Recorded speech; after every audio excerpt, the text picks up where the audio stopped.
Very good morning to all of you. Welcome back to class 3rd computer science. Okay, where we have already completed two sessions of chapter 3rd, that is more on internet. Okay, this is our third session of online class, and here we will discuss about the topics which we will discuss here is the best practices for online safety. Okay, regarding the online safety or security of the data and informations, what are the best practices we have to follow. Okay, and the second topic is responsibilities of good online citizen. Okay, so the first one,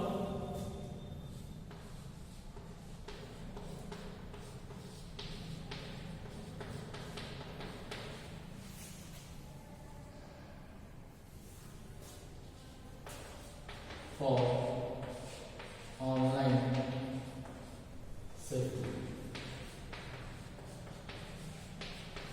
Okay, the best practices for online safety. Okay, now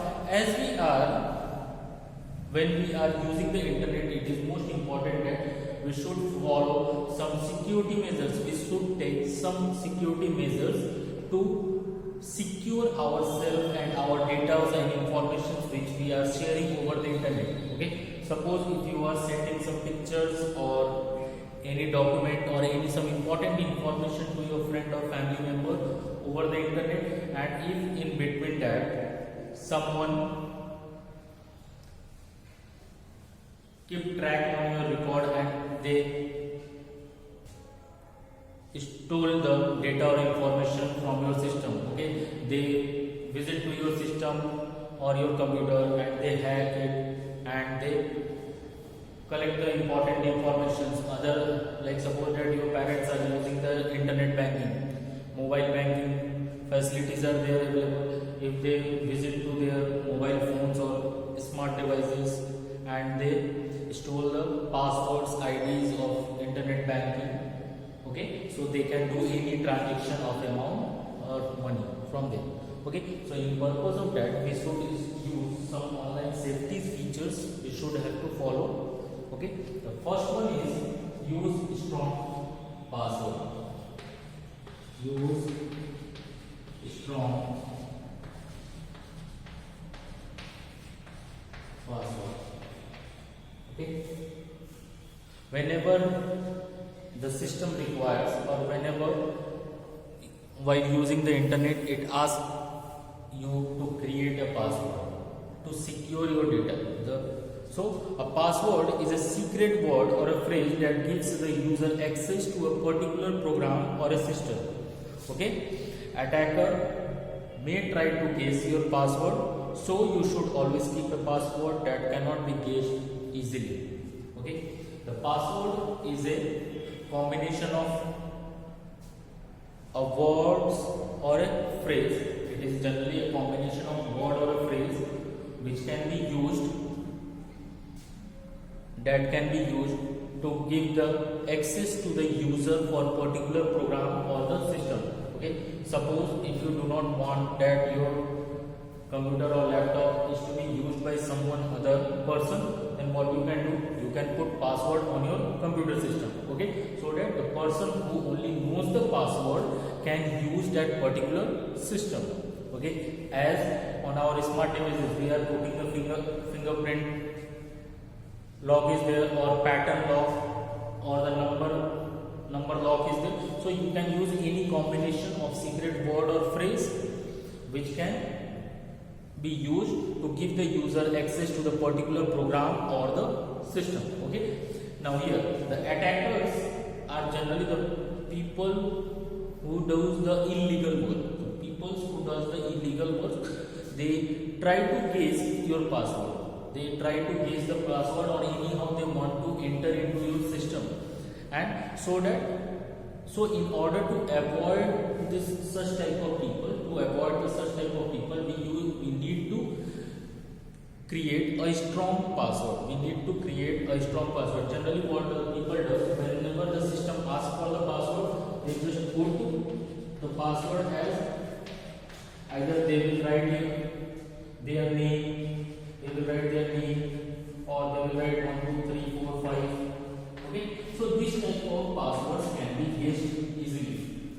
type of passwords can be guessed easily. Okay, so what you have to do is that you do not need to use such type of password. Okay, whenever it asks for the password, you can create a strong password. You can create a strong combination of password. Like your password should have any alphabet. You can use the combination of alphabet, numbers, and special symbols. Special symbol. Okay, you can use the combination of these three, and you can create a strong password for yourself. Okay, like suppose take an example. I am giving you example. If anyone asks you to create for a password, either most of the people what they will do, they will write their own name. Like suppose name is Alok. They will write their own name 1, 2, 3, 4, 5. Okay, such type of password they will do.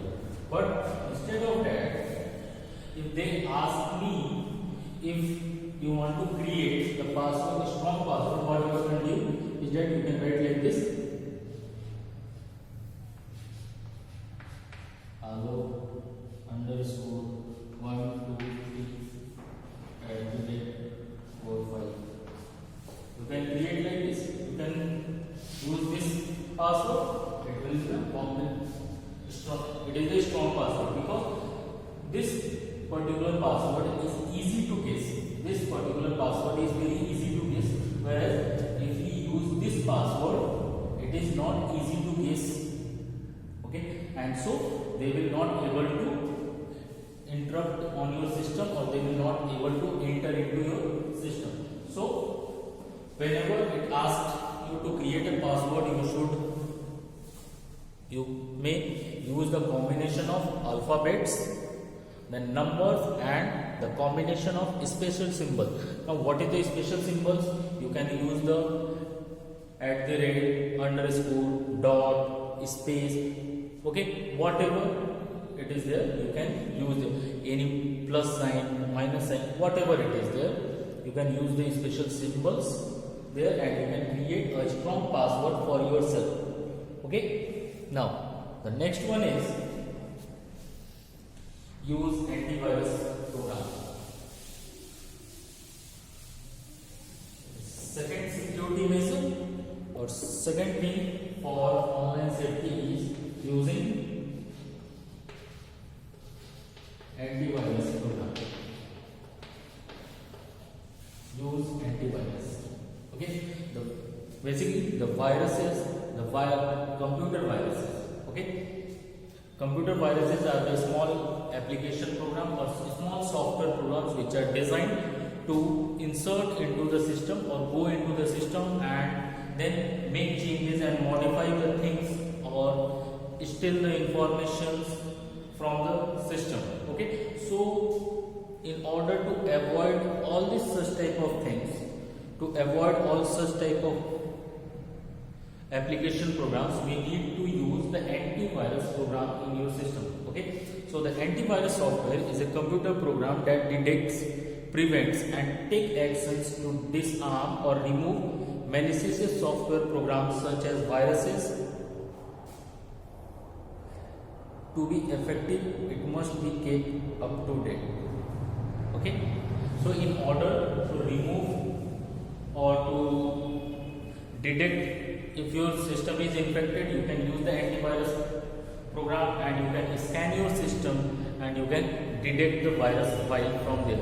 Okay, if antivirus found a virus file in your system, it will detect and then it will prevent you, or it will take some necessary actions to disarm or to remove the particular application program or the software program from your system, so that your system is not infected with a virus.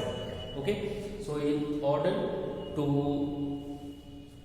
keep your system healthy and to work it in an efficient manner, you should use the antivirus program in your system. Another important thing is that if you are using the antivirus program, you should always keep it up to date. If you are not keeping it up to date, what will happen that if any new virus program is there, is being spread, and you are not keeping your antivirus program up to date, then your antivirus program will not able to know about that the new virus which is there, and it will not able to detect it. Okay, so in order to, it is necessary to keep your antivirus file always up to date. Okay, now another one is that to make a backup file. To make a backup file,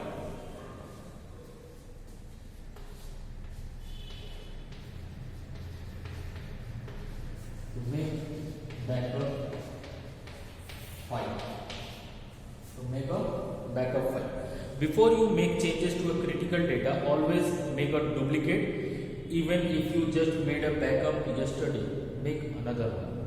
Okay, like now take example that in your system or a laptop you are going to make some changes. You are going to make some changes, and or you are going to install some new software there. You want to install the new software there, then what you can do is that before making any changes in your system, before making any changes on your system, what you can do is that you can create a backup of your system. You can create a backup of your system. Now what is the backup? The backup just means the duplicate copies of all the data. Backup means to create a duplicate copy of all the necessary data and some other memory device, to keep the copy, a duplicate copy of same data which is available on your system into some other memory device. Okay, because, and why it is necessary? Because suppose by any manner, in any how or any manner, if you install a new software in your system and anyhow your system stops responding, or it is not working properly, or anyhow the particular data is been deleted from your system. So what will happen? You will lose the important data or information which is stored on your system. So in order to avoid such condition, what you can do? First of all, before making changes into the system, what we will do? We will create a duplicate copy of informations on some other memory device. Suppose in any hard disk, some other hard disk or DVD, you have stored the things over there, and if anything happens, suppose your system gets corrupted or some important data is been deleted by making changes into the system. Now you have the same data available on the other hard disk or the DVD, and you can get back to your original data from the backup which you have created. So the backup generally means to create a duplicate copy of a data or information over another memory device. Okay, so before making any changes into system, it is necessary to create a backup file. Now take an example of your school. You suppose that the main system of school system, the main system or the main computer of your school, if we are going to make any changes on that, and that particular computer contains all the necessary informations regarding each and every student's staff of the school, like details of the students, all the necessary, their personal details, their fee details, their academic details, whatever their marks in the last few exams, everything is stored there. And without taking a backup, if you try to make any changes into that in that particular system, and anyhow if any file is been deleted or being corrupt, then what will happen? We will lose the information regarding any particular students, group of students or group of teachers. So in order to avoid such conditions, before making changes, we used to create a backup file that is to create a duplicate copy of the original data onto some another memory devices. Okay, and once we create a duplicate copy, then we start making changes into the system, and if everything is okay, it is good. If anyhow any particular data or information is been tempered or been changed, then what we will do? We can get back to the original data from the memory device or the hard disk where we have created a duplicate copy of the data. Okay, so this is the need or necessary to make a backup file for our system. Second one is scan email attachment. Next one, scan email attachment. Okay, the email attachment. Anytime you receive mails on any type of media, check it first for virus. Avoid clicking attachments or links in a suspicious mails, as doing so could lead to installation of malware on your computer system. Okay, now scanning of email attachment. Okay, when we send mails to our friends or family members, and with the mails we can send them some important document or some photos, pictures. Okay, so if you receive any mail from any sources, from any other, either they are your family members also, if you receive pictures or any particular documents or poems in any form, okay, so before using it or before opening it on your system, you should always scan your email attachment. Okay, before opening any attachment on your system, you should scan it with the antivirus program, so that whether that particular file which is there, which is attached with the email, either it does not contain any virus.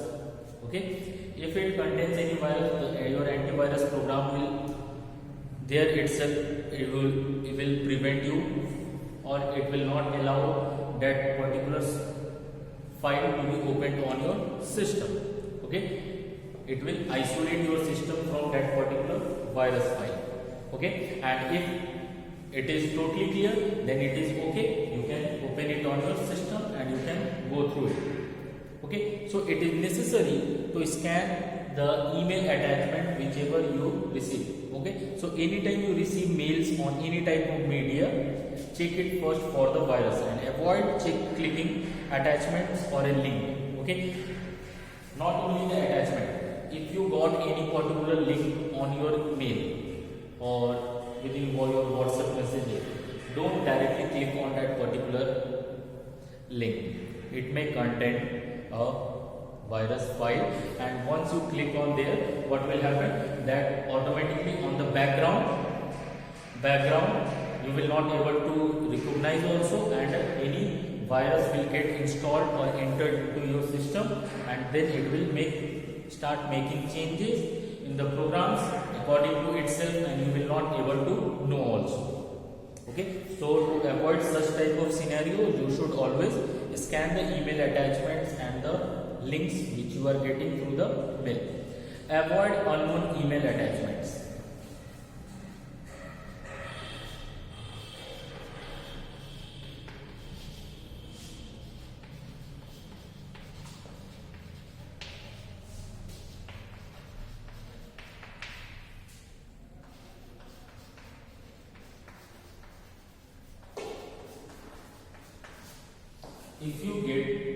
If you received the emails from any unknown persons or from unknown source to whom you do not know, okay, if you receive an email from any unknown source or from any unknown people to whom you do not know, so please don't try to open that particular email. You can directly, without opening it, you can directly delete it from your mailbox. Okay, because there is a chance that it may contain some unwanted attachments which may contain a virus. So never click on unwanted email attachment which can contain a virus, Trojan programs or computer worms. Before opening them, always contact the sender to confirm the message content. If you will unfamiliar with the source, it is always best to set up by deleting the message, thus potentially blocking the sender account and warning others to do the same. That is, if you receive any mail or messages or any attachment with that particular mail from unknown source or from unknown person, what you can do? First of all, it is best thing is to delete that particular mail from your mailbox, okay, and then you should warn the sender. You can give the warning to the sender that do not try to do such type of thing again in the future, and even you can block, you can make changes into setting that you do not receive any mails from that particular sender in the future. Okay, so these are the some of the steps or the practices we can use for the online safety of ourselves. Okay, for ourselves. The next one is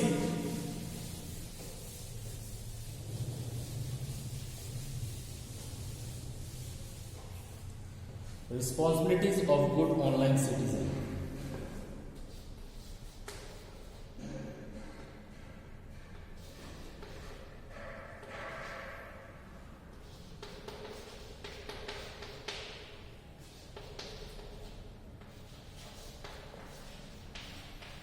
Good online citizen.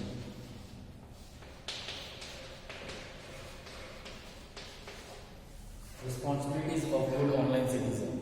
Okay, so some of the important responsibilities are given there in your book also. The computer ethics are the moral principle that regulates the use of computer. The computer ethics are the moral principle or the principal values that regulate the use of computer, and some of the computer ethics that you should always follow while using the computer or computer networks are listed below. The first one, do not use a computer to harm other people. Whenever you are using the computer system, laptop or smart devices, do not use with the intention to harm the other people. The second one, do not interfere with the other people's computer work. Okay, now, most of us have the tendency that whenever we will visit to someone computers or mobile, what we can do that we try to make changes into some other people's work. So it is not a good thing. So what you have to do that do not interfere with other people's computer work. Third one, do not use the computer to steal someone's information. Okay, without informing them. If you like any particular picture or a game from anyone's system, without informing them, do not try to steal it. Okay, if you want, you can ask, you can take a permission from that particular person. Okay, that you like this thing and you want to take it on your system. Okay, so without having permission, do not try to steal someone's information. Next one, do not copy or use the software for which you have not paid illegally. Okay, most of us have the practice of using the free softwares. We have the practice of using the free software. So do not try to do such type of thing. Okay, as an example, most common example is the using of antivirus software. Everyone is using the computers, laptops and smart devices. Okay, but we are not using the proper antivirus program. What we are doing, we are going to the internet and we are downloading we are searching there for the free available antivirus programs and we are using it. Okay, or it is not legal thing to do it. Okay, what you can do that you should always use the paid version of it. You should always use the paid version of it. Okay. Next one, do not use the computer to give false identity. Most of the peoples have tendency to hide their original identity over the internet. Okay, they change their name, age, date of birth, their addresses, and they meet to the some peoples.